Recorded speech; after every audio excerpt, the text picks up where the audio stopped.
James and the Bootlace. Next morning, the Fat Controller spoke severely to James. "If you can't behave, I shall take away your rag coat and have you painted blue."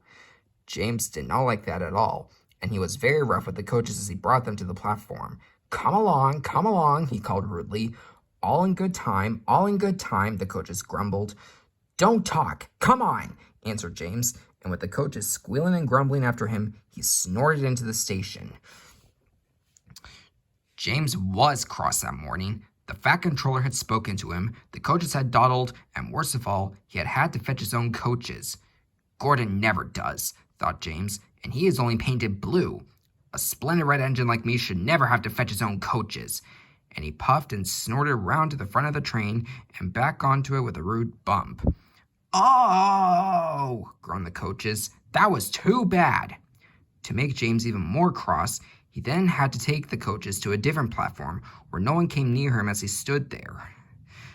The Fat Controller was in his office, the station master was at the other end of the train with the guard, and even the little boy stood a long way off. James felt lonely. "I'll show them," he said to himself. "They think Gordon is the only engine who can pull coaches." And as soon as the guard's whistle blew, he started off with a tremendous jerk. Come on, he puffed, and the coaches, squeaking and groaning in protest, clattered over the points onto the open line. Hurry, puffed James.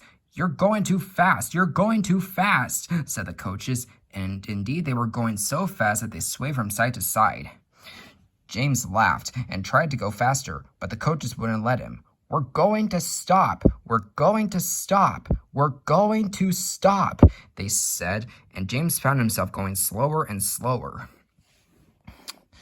"What's the matter?" James asked his driver. "The brakes are hard on. Leak in the pipe most likely. You banged the coaches enough to make a leak in anything." The guard and the driver got down and looked at the brake pipes all along the train. At last they found a hole where rough treatment had made a joint work loose. "How shall we mend it?" said the guard. James's driver thought for a moment. "We'll do it with newspapers and a leather bootlace."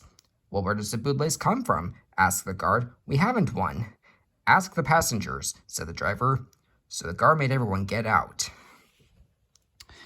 "Has anybody got a leather bootlace?" he asked. They all said no, except one man in a bowler hat, whose name was Jeremiah Jobling, who tried to hide his feet. "You have a leather bootlace there, I see, sir," said the guard. "Please give it to me." "I won't," said Jeremiah Jobling.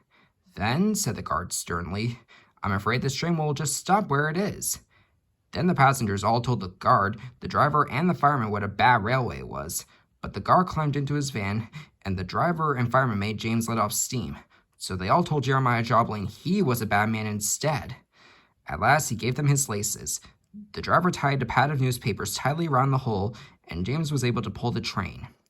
But he was a sadder and wiser James, and took care never to bump coaches again.